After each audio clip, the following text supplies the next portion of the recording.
Welcome back at WNST, Towson, Baltimore, and Baltimore Positive. We are positively into football season. I'm headed off to Las Vegas, and I'm not even going to wager, and there's not even going to be hockey or 119-degree baseball at Cashman Field. All of our trips, all of our fun presented by our friends at Wise Markets and these Wise Conversations, as well as my pal Dennis Colatzos, who will be here on Thursday from 3 until 5, driving you home over Coons Ford and getting you there on Sunday morning. Monday night, Las Vegas. I've seen the Raiders play a few times in Oakland, a few times Memorial Stadium, goes to the Post. Never been a football game in Las Vegas, not even UNLV. Matt Holder does all things Raiders on the scouting side and on the website, a place called Silver and Black Pride. You can find him at mholder95. Dude, the only reason I really had you on is because your front of your Twitter has Mount Davis sort of up there. And, I'm not one of those people that's a hater on Oakland. You know what I mean? Like, I'm the guy that's going to miss being there. I like Oakland. I go to A's games instead of Giants games. It's something about that urinal smell that it had that reminded me of Memorial Stadium when I was a kid here. So welcome aboard, brother. How are you? How's it feel to be a Raiders fan? It's great. This is the time of year when it's great to be a Raiders fan, right? The season hasn't started quite yet. We got a lot of hope, and I'm 28, so most of my Raiders fandom has been a lot of heartache. So I'm excited. Like you said, I grew up. How old were you when Siragusa landed on Gannon, and I was sitting there in the press box when we didn't go to Super Bowl? That was like 2001, right? Yeah, you were like 8. Yeah, 8. Yep. I cried that day. Years. Yeah, Mike Flynn's mother greeted me, and I just started sobbing because my own mother was. We went to the Super Bowl. You know what I mean? Yeah. Like I spent 13 years here. From my 15th birthday to my 28th, we didn't have a team, right? So this whole transitory, Al Davis is in Oakland. No, he's in LA. No, he's in Oakland again. Well, he's dad. Now I have Amy Trask coming on this week. I have Rob Woodson coming on this week, who went to the Super Bowl with the Oakland Raiders after he got a real title here. But I would say this for a transitory franchise. And I guess that's where we are. And you young kids gambling on football, and the lawn comes on and wants you to wager and all that. For me, I'm 53. It was provincial for me, right? I was pissed when the Colts left. We needed to get our team that said Baltimore on it because Baltimore was important. I know the Raiders feel like they could play in Dubai. You know what I mean? Like they have always sort of felt like this pirate ship that sailed the seas without any home, So for a kid from Sacramento to be a Raiders fan, it's just sort of like, Oakland was a dump anyway. I'll go down to Vegas and have some fun, right? Yeah, well, I'm actually originally from about 30 minutes outside of Oakland. So I grew up with the Raiders in my backyard. But yeah, like exactly what you said. The Raiders are kind of nomads. We're used to this new city, new location for us. We've already done it, 3 times now. So you're not pissed or anything. Yeah. I mean, no. It felt to me like there were people in the East Bay like, well, I'll just go see him 3 times a year down in Vegas. I go to Vegas anyway. I'll just do that. And I didn't even sense palpable anger. And I think from some of the people who are my age, felt like, well, they took him away once. They brought him back. At least we had a good time. And the Rams are playing in LA. They went to a Super Bowl. Yeah. This whole thing, there is no more for a kid your age. The notion that I once cried about Johnny Unitas and Bob Irsay stealing my team. That I don't know. That doesn't seem like stuff people your age and younger than you. You're just sort of like, it's the Raiders. I love them. Same quarterback, same colors. Here we go. Right.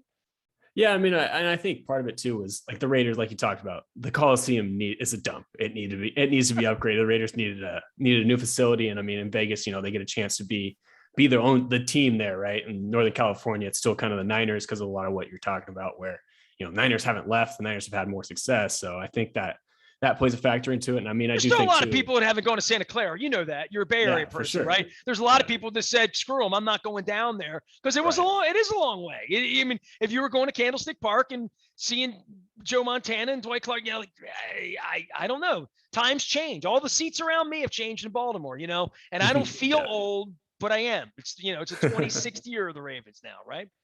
Yeah, it's wild. No, yeah, for sure. Matt Holder's here. Give me a little Raiders insight from your side, because last I checked, They couldn't stop anybody at the end of the year. We're sitting around here talking about our offense and all the injuries we've had and who is our offensive line and who's Lamar going to throw to that's not named Mark Andrews. I think the Raiders have more question marks, but more than that, and Luke and I have talked about this a lot this week. I'll talk to JT the Brick about this and Jimmy Durkin and some others, just what the identity will be with Mayock and Gruden. I mean, Gruden's getting paid through the end of time. The stadium's there, whether people come. I mean, I know tickets are $500 on Monday night, right? I mean, I'm going out there. Right. I don't know that it'll remain that sort of rabid thing. I know one thing that'll piss it all away, like a 1-5 start, right? Yeah, right. I mean, I definitely think this is a huge year for the Raiders. You know, obviously being the first year in Vegas with fans, that's obviously going to be a big part of it. And like you said, you know, if they start out 1-5, you know, certain people are some heads are going to start to roll in the organization. Some people are going to start losing jobs. But I think the good thing for the Raiders is the last 2 years, they started out really hot. You know, the last 2 years they were 6-4 going into December with the quote unquote easiest schedule remaining to make the playoffs, and then ended up choking on the end of the stretch there. It's easy till you have to go play. Yeah, exactly. It's like, and so I think I think to start things off, things will be good. But like you said, there's a lot of question marks on defense. I am hopeful. I think with Gus Bradley's system, I think it's going to be a lot better. And I think they've made a lot of investments on the defense in this offseason, you know, spending a lot of money. A guy like you guys know, Yannick Ngakoue, Casey Hayward on the outside, recently signing KJ Wright. So I think it'll be a much different defense than they're seeing. And I think they actually kind of match up well with the Ravens. You know, the Raiders defense the last few years, they brought in quite a few guys who are better at stopping the run than stopping the pass. And their secondary has kind of been the weak spot in the last few years. Granted, there's you know, your average run-of-the-mill running offense, then there's good running offense, and then there's the Ravens. So that's a whole nother animal. But yeah, I'm excited to see what this defense holds. Like you said, like a lot of question marks, but I think that makes it more intriguing. And I mean, can't get much worse than what it's been the last few years. So it's only up from here, right? Well, I mean, even if you're on our side of the fence and you sat and watched this drool preseason nonsense and, you know, watch the running back rip his leg up, you know, 5 minutes into a meaningless game for no good reason. The wide receiver hasn't gotten onto the field, Bateman. So we don't really know what we're going to get on Monday night. I would say the one thing the Ravens have packed all preseason, at least, is defense and depth on defense. Definitely. And winding up dealing players for, you know, for picks and doing all sorts of things. But more than that, just how they will stop this offense on Monday night. It feels to me like Waller will be the centerpiece, that Marlon Humphrey, the secondary, will be part of that. And tremendous questions about whether the Ravens can muster a pass rush. I think everybody knows they can cover. Everybody knows stopping the run, fine. But getting a pass rush on third down, getting off the field, against sort of a wily veteran now in Derek Carr, I would say. Got a little bit of a running game as a passing attack. Mayock's built stuff around that. They think they're going to move the ball on Monday night. It remains to be seen where the Ravens defense will be, but that's the side I'm more confident about getting on a plane Sunday night. Yeah, I mean, I think you absolutely should be. I mean, if you look at just the Ravens secondary versus the Raiders wide receivers, Ravens secondary is probably one of the best in the NFL, especially with Marlon Humphrey and Marcus Peters on the outside as corners. And you look at the Raiders receivers, obviously Darren Waller is going to be the number one receiver, even though he's a tight end, but you know, you have a lot of unproven guys and Henry Ruggs and Brian Edwards that are kind of leading the charge for that position group. So yeah, I mean, it's an interesting matchup because like you said, I think the Raiders' weakness is their defense and their strength is their offense. And, you know, for the Ravens right now, their strength is their defense and their weakness is their offense. So it's kind of an interesting matchup. You know, it's who's going to kind of give in first. You got a better kicker ever since you got rid of Janikowski, man. Yeah, that's true. Yeah, you guys still have the boomers. Yeah, we don't have the Polish hammer anymore. But yeah, I am jealous of Tucker. You guys have had a good kicker. Haven't had to worry about the position for what, like 15 years now, something like that. Coming up. 106 outside. It'll be a dry heat inside Allegiant Stadium. Yeah. Matt Holder is here.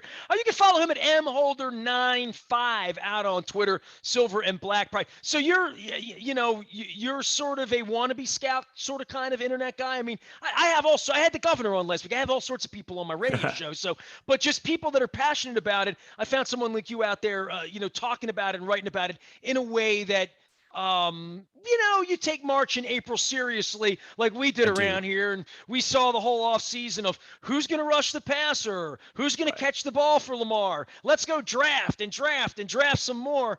And then all of a sudden, getting these guys onto the field, it's a whole different level from half-ass college seasons, which we had last year, right?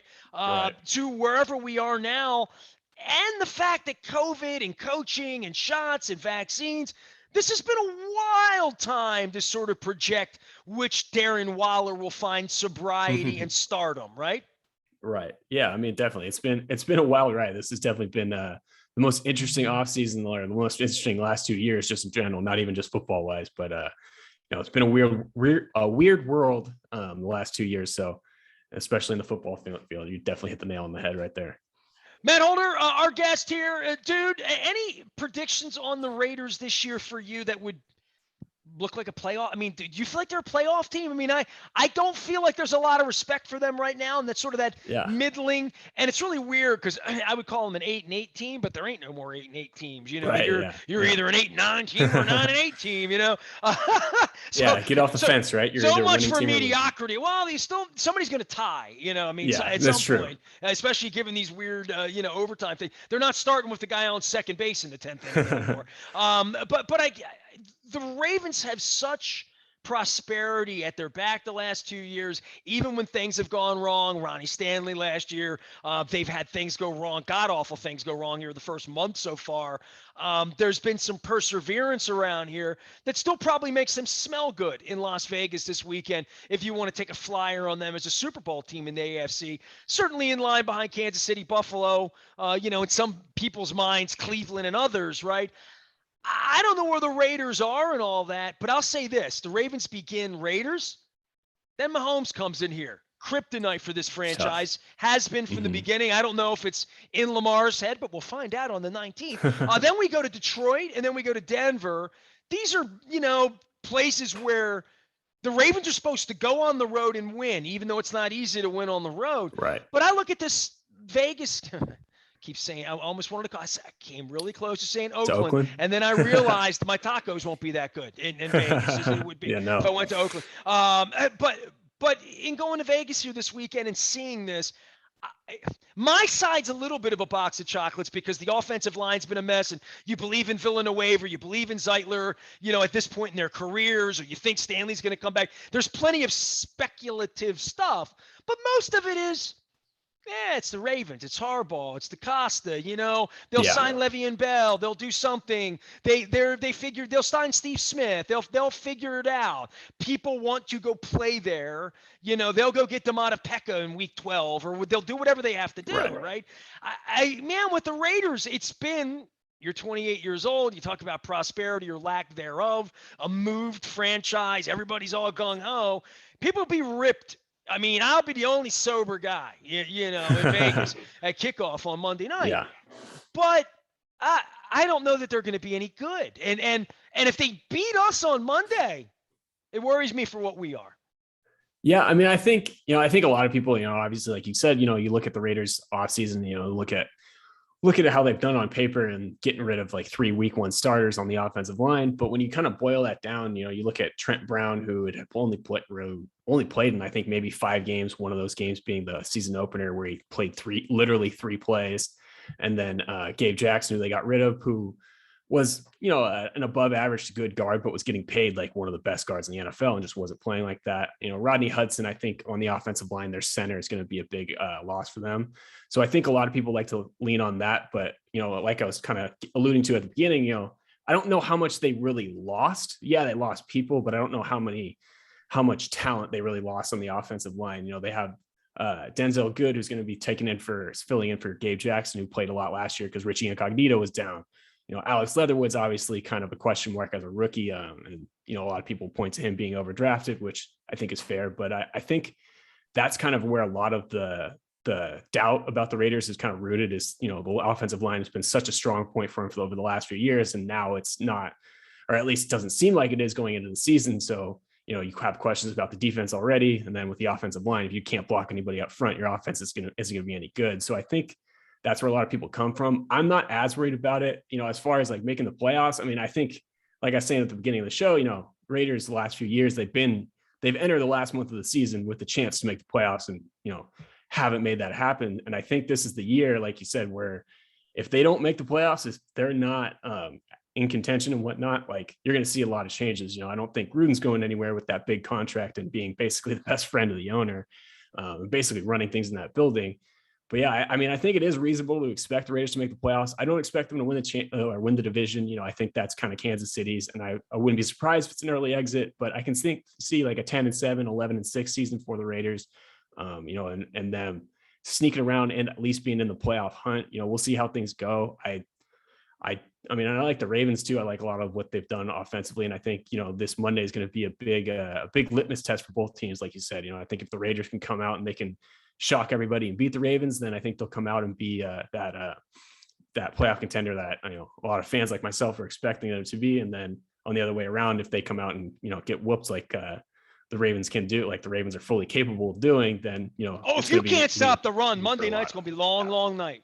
Oh yeah, for sure. And I mean, and like I said, I think the Raiders can stop the run. So that's where I do think that it matches up. But then again, I don't know if they have anybody that can match Lamar Jackson's athleticism offensively. So Matt, I appreciate the visit. Matt Holder can be found at mholder95 in Silver and Black Pride out on the Twitter thing. I found him. He's out in Sacramento. I've never been to Sacramento, man. I've been all over the world. They're trying to get rid of Newsom out there. I'm against that. I like Gavin. But I've never been to Sacramento. I felt like they were going to lose the basketball team at some point. Like get out there, get to Arco, do all of that. Yeah. At some point, I've been like doing this worldwide tour of going to places I've never been. Tahoe is one of those places. I know there've been some fires out there, so thoughts with everybody out there to get better. But put that back together. I got to get to Sacramento at some point. All right. Definitely. Let me know if you're out here. I'll show you out. I want to find the bear on the big flag out there. Nice. Hey, I appreciate you, Matt. Thanks for coming on, brother. Hey, thanks for having me on. All right, man. Raiders in Las Vegas. As much as I really wanted to ride the BART. I mean, I feel like I should fly to Oakland and just belly up to the bar at Tommy's Mexican on Geary over in San Francisco, and then just fly into Vegas for the game. I thought about doing that over the weekend. Whole COVID thing's got me all freaked out, so I'm gonna go to Vegas late and gloved and masked and armed with my Twitter and my mobile device. And maybe take a crab cake with me. I don't know. Appreciate all of our guests here this week. Rob Woodson joining us. Amy Trask will be here. If you missed Governor Hogan last week, you can find all that stuff out at BaltimorePositive.com. Luke's out in Owens Mills. All are brought to you by our friends at Royal Farms. Real fresh, real fast. I do not have my Chicken Palooza shirt around here. I took it off, but I had some Eastern Shore fried chicken last month on the crab cake tour. I took the crab cake tour seriously on my Chicken Palooza. So big appreciation to our friends at Royal Farms. I'm Nestor. We are WNST, AM 1570, Towson, Baltimore. We never stop talking Baltimore positive.